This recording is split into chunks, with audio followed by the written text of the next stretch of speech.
예, 이어서 6주차 기독교 세계관과 문화 7교시에는 제가 준비한 칼빈의 직업 소명론과 한국 개신교라는 글을 가지고 여러분에게 우리 직업 소명론에 대한 어, 신학적인 고찰을 함께 나누고자 합니다. 이것은 여러분 그냥 특강으로 이해를 해 주시기 바랍니다. 예, 과제는 여기에 대한 과제는 없고요. 칼빈의 소명론의 이제 기초는 루터의 만인 제사장 원리입니다.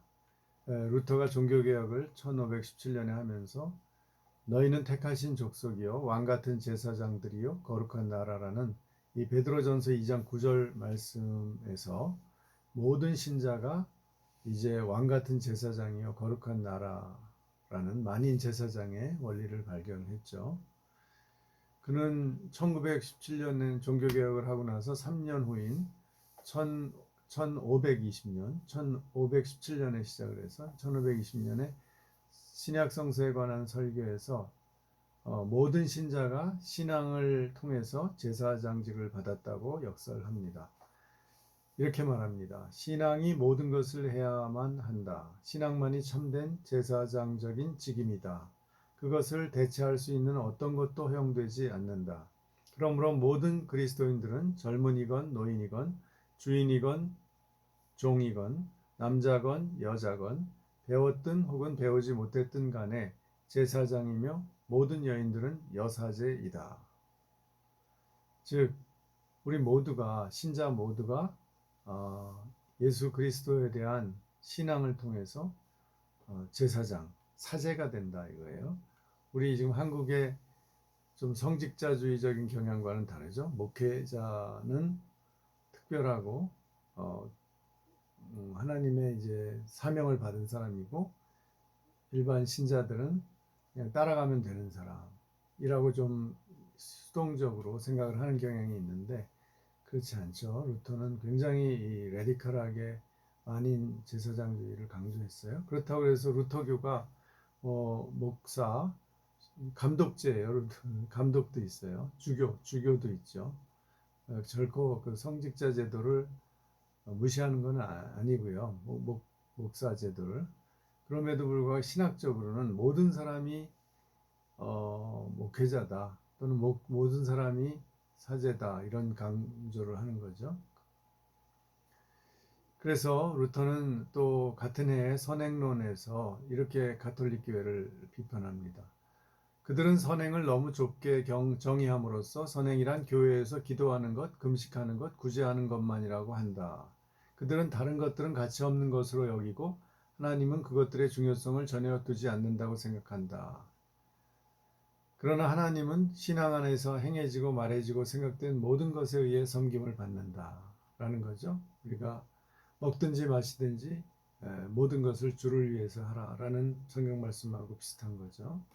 또 같은 해 1520년에 독일 민족의 그리스도인 귀족에게라는 그 소책자에서 이렇게 말합니다. 모든 그리스도인들은 참으로 영적 신분에 속하며 그들 사이에는 직책의 차이 외에 아무 차이가 없기 때문에 구두 수성공, 대장장이, 농부는 각각 자기 일과 직책을 가지고 있지만 그들을 모두는 성별받은 사제나 주교와 같다.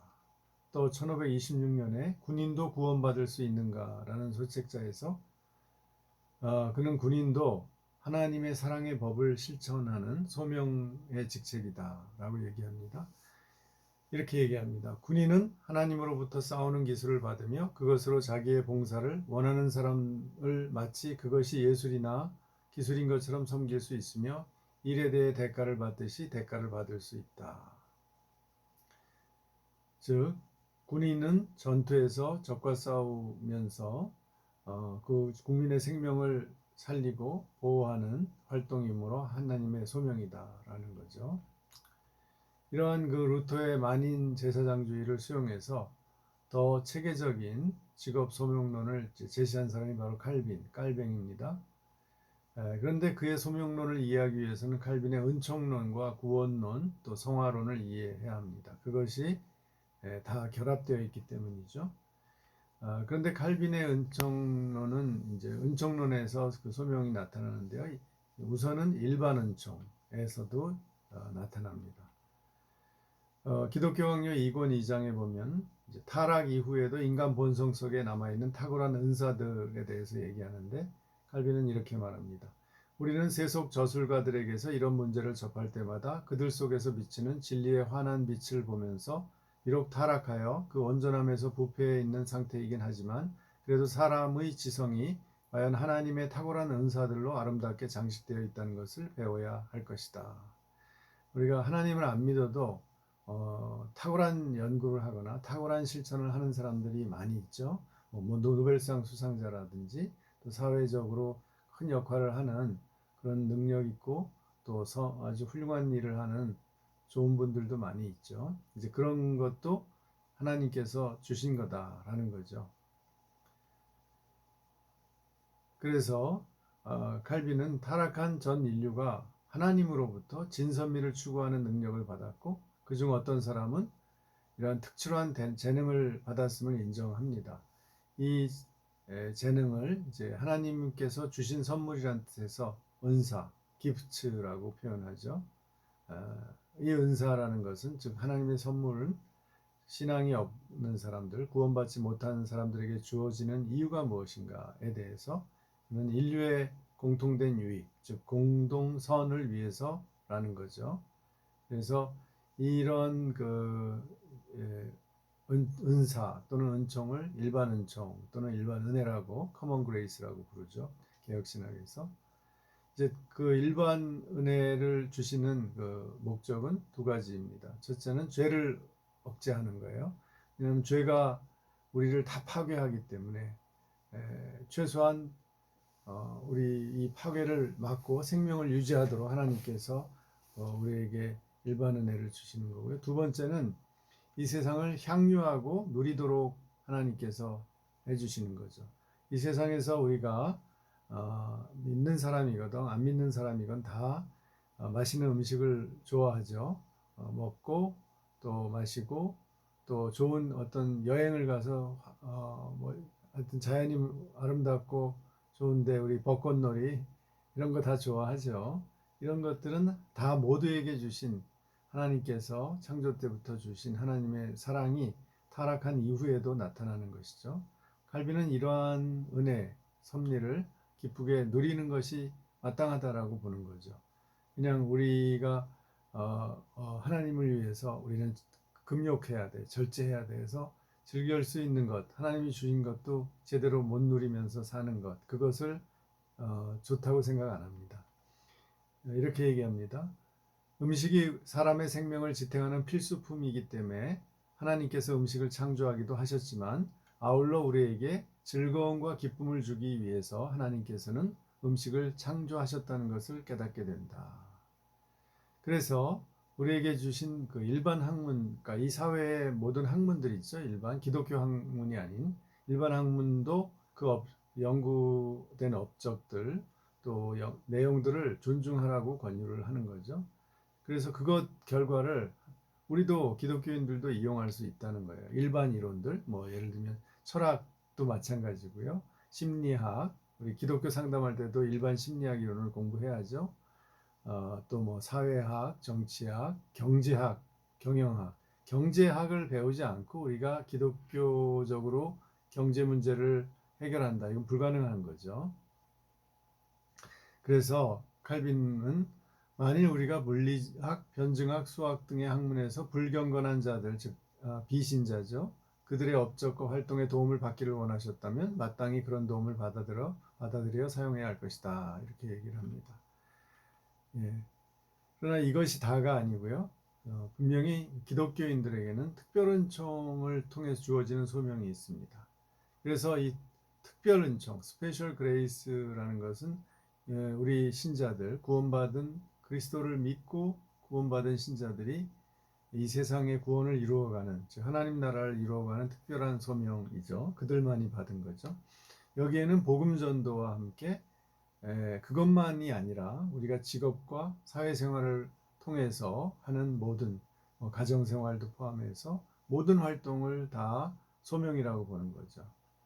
그래서 우리가 살아갈 때 모든 여러 가지 일을 하죠. 그것도 우리의 소명으로 기억하고 존중하도록 하나님께서 명령하신다는 거죠. 우리가 우리 옆집의 이웃들하고도 사이좋게 지내는 것, 또 그들이 좀 도움이 필요할 때 우리가 좀 너그럽게 도와주고 이런 것도 어때요?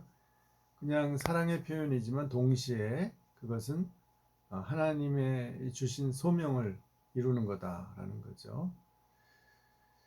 하나님께서 이렇게 칼빈의 말입니다.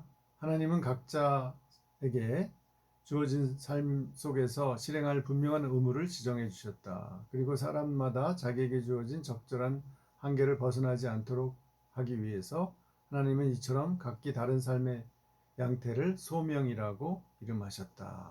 소명이란 개념을 사용합니다. 칼빈에 따르면은 이제 소명을 주시는 두 가지, 신자에게 주시는 그 두 가지 목적은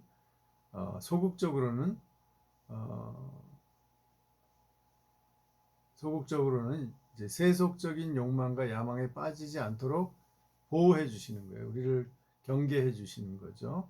우리를 이런 어떤 잘못에나 어리석음에 빠지지 않도록 우리도 모르게 이 세상에서 사실 우리도 열심히 살아야 되는데 또 당장의 필요를 해결해야 되잖아요. 우리도 의식주 생활을 해결해야 되고 또 집도 우리가 구해야 되고 등등 여러 가지 일을 해야죠.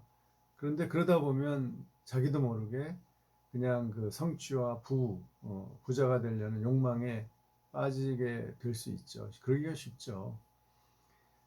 자기의 그 어떤 절제와 한계를 인정하고 정말 모든 것을 하나님을 기뻐하고 하나님께 영광을 돌리기 위해서 하기가 어렵죠. 그러나 적극적인 측면은 우리의 모든 활동을 통해 우리의 경제적 활동, 사회적, 정치적, 문화적인 모든 활동을 통해서 하나님께 교회의 또 활동 다 포함해서 하나님께 영광을 돌리고 하나님을 영화롭게 한다라는 것을 이제 적극적인 소명이라고 부르는 거죠. 예, 그래서 하나님께서 이러한 우리가 소명의 삶을 살 때 하나님의 큰 위로가 온다고 얘기합니다. 자기에게 주어진 소명을 다하는 사람은 누구나 자기에게 닥치는 온갖 불평과 근심거리, 지치게 만드는 것과 걱정거리들이 모두 하나님께서 지어주시는 것임을 깨닫고 아무런 불평 없이 지고 나가는 것이다. 이렇게 하면 아주 귀한 위로가 생긴다. 곧 여러분에게 주어진 소명을 따라 나아가면 아무리 천하고 추한 일을 한다 할지라도 그 일이야말로 하나님 보시기에는 찬란하고 고귀한 것을 깨닫게 된다는 것이다. 예, 그렇지만 이거는 실제로 하려면 매우 어렵습니다.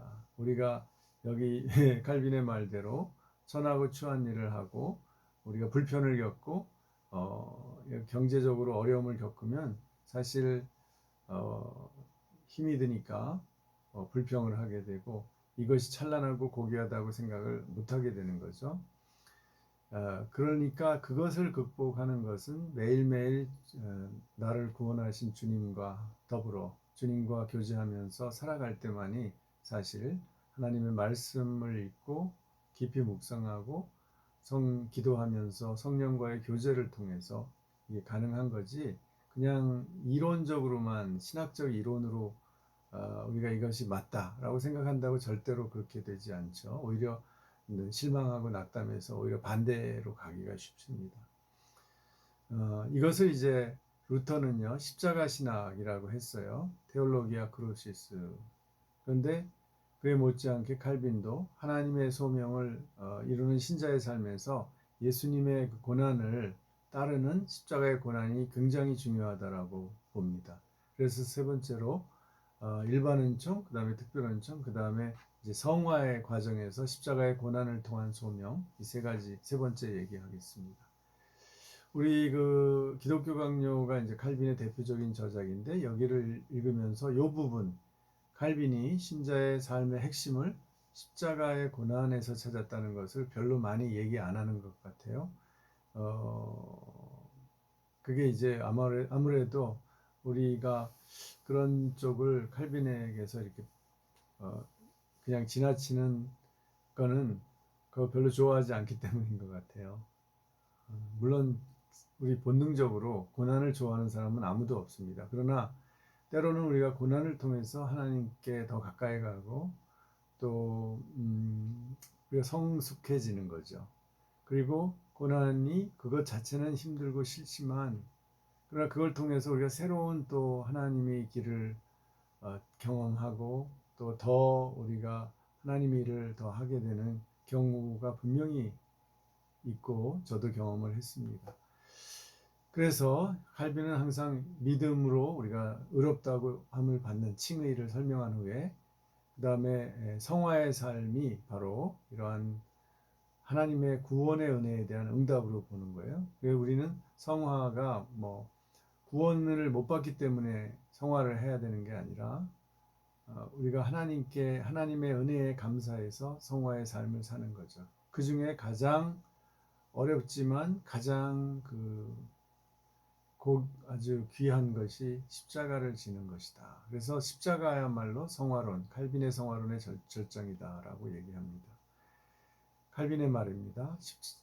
자, 이제 십자가로 말미암아 우리에게 얼마나 많은 유익이 생기는지를 보게 된다. 십자가는 우리 자신의 덕성에 대해서 갖는 그릇된 생각을 뒤엎으며 우리가 즐겨 쓰고 있는 위선의 껍데기를 여지없이 벗겨내며 저 위험한 육체에 대한 신뢰를 제거시키며 또한 우리를 낮춤으로써 우리로 하여금 오직 하나님만 의지하도록 가르쳐서 넘어지거나 낙심하지 않도록 만들어주는 것이다. 그래서 우리가 나는 이제 이 정도면 됐어. 이 정도로 만족하고 살 거야. 뭐 이런 생각들을 고난을 받을 때 이제 다 깨지는 거죠. 그리고 우리가 뭔가 좀 있는 것처럼 또 나는 뭔가 좀 많이 성화되고 잘하는 것처럼 할 때 고난을 당할 때 우리 그 위선에서 다 벗어나죠. 다 깨지고죠. 그래서 하나님 앞에서 정말 낮아져서 하나님께 기도하고 하나님을 의지하게 되고 이런 겁니다. 그래서 사실 잘 나갈 때는 하나님을 그렇게 100% 의지하지 못하게 되는 것 같아요. 뭐가 자기가 많은 게 있으면. 그러나 정말 고난 속에 있을 때 또 모든 것을 잃을 때 하나님께로 신자라면 하나님께로 정말 나가게 되는 거죠. 손을 들고 나가는 거죠. 그래서 신자 자신이 자기 죄 때문에 하나님으로부터 받는 쓰라린 징계나 또 하나님의 의를 위해서 우리가 당하는 고난이 있잖아요. 주님의 일을 하다가 손해도 보고 고난을 당하고 또 여러 가지 그런 다른 사람의 죄 때문에 잘못 때문에 고통을 당해요. 그러나 그걸 통해서 우리는 부르심을 확인하게 되고 하나님의 위로와 안식을 누리게 된다는 겁니다. 그래서 병과 지금 이런 코로나의 고난, 사실 우리가 다른 나라보다 지금 그래도 빨리 안정이 돼서 감사하지만 그러나 이런 병조차도 또 가난이나 치욕이나 사랑하는 사람의 죽음조차도 그걸 우리는 하나님의 저주라고 보는 경향이 있어요. 이것이 어떤 약간 그런 이제 기복주의적인 그런 이제 생각하고도 많이 연결이 되는데요. 꼭 그렇지 않다는 거죠. 반드시 그런 경우도 있을 수 있지만 반드시 그렇지는 않다는 거예요. 오히려 칼빈은 이것은 그런 고난들은 신자가 거쳐야 할 축복의 통로다. 그리고 소명의 삶의 극치다. 굉장히 우리의 우리 한국 기독교인들이 가지고 있는 상식과는 다르게 얘기합니다. 오히려 신자는 이 십자가의 고난을 통해서만 진정한 성화의 길로 나가게 된다는 겁니다. 자, 이러한 그 칼빈의 상화론의 우리 소명론은 우리에게 우리가 목표로 한 것을 성취하지 못하고 또 우리의 여건이 안 좋아질 때 마지막 붙들 수 있는 우리의 신앙적 보루예요. 이것이 우리의 고난을 통해서 다 실패한 것 같고 다 잃은 것 같고 내 삶은 하나님이 나를 버린 것 같아도 그러나 그걸 통해서 오히려 하나님께 가까이 가고 오히려 더 성숙해지는 분명히 기회가 된다는 점에서 이것은 우리에게 굉장히 중요한 소명의 사상이라는 거죠. 그래서 우리 한국 사회에 주는 좀 의미는, 우리 사회는 유교적인 문화를 배경으로 해서 지금 자본주의적으로 철저히 나가고 있죠. 그럴 때 유교에서도 그런 어떤 군자가 되려는 그런 순수한 뭐 이상도 있지만 이, 이 학문을 하는 것이 곧 출세의 길이었잖아요. 그래서 정치적으로 자기의 지위를 얻고 또 경제적 부도 가질 수 있는 기회였기 때문에 열심히 공부했죠. 그러니까 이제 우리가 학문을 하는 것과 지금 성공하는 것을 거의 뭐 좋은 성적을 얻어서 인류대학 가고 또 좋은 직장, 큰 대기업 취직하고 이런 것이 성공의 하나의 전형적인 길이잖아요. 그런 것이 유교와 자본주의가 결합되어 있다고 우리 사회의 현상을 볼 수 있죠. 그러나 그것만이 우리에게 기독교인으로서 성공의 길이 아니다라는 거죠. 그렇게 안 되더라도 크리스찬으로서 성공하는 길이, 칼빈이 얘기한 것처럼 우리가 하는 모든 일을 하나님의 소명으로 받아들이고, 비록 실패하고 또 뜻을 다 이루지 못해도 그것을 하나님이 주시는 고난으로 인정하고, 심지어 우리의 잘못 때문에 또 우리가 실수해서 오는 고난도 많이 있잖아요. 그것조차도 하나님이 함께 하시고 나를 인도하신다는 하나님의 섭리로 받아들이면서 거기에서 좌절하는 것이 아니라 소망을 가지고 충실하게 하나님을 따르는 삶을 살면 그것이야말로 가장 좋은 성화다. 성화의 길이다. 라는 거죠. 마지막 읽고 마치겠습니다. 지나친 경쟁 심리와 성공주의의 강박 증세를 변화시키는데 칼빈의 직업 소명관이 줄 수 있는 새로운 전망은 무엇일까? 그것은 앞서 분석한 대로 칼빈은 어떤 일을 통해서라도 하나님의 영광을 돌리는 직업 소명관과, 더 나아가 고통과 실패에서도 하나님의 은총과 섭리를 인정하는 십자가의 소명의식은 현대 자본주의적인 직업관이 전혀 가지고 있지 못한 새로운 전망이다. 비록 실패하더라도 그것을 두려워하지 않고 하나님의 뜻에 따라 포기하지 않고 노력한 삶은 가치가 있고 그것은 성공한 삶이다.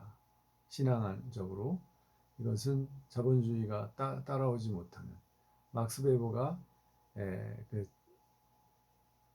자본주의 정신과 프로테스탄트 윤리에서 말한 것처럼 그 초기의 자본주의를 형성한 그 정신, 그것을 다시 회복하는 거라고 할 수 있겠죠. 이상입니다. 여러분 과제는 우리가 저번 시간에 얘기한 그 3가지 질문에 답하는 겁니다. 그러면 한 주간 또 여러분 건강하시고 다음 주에 뵙겠습니다. 감사합니다.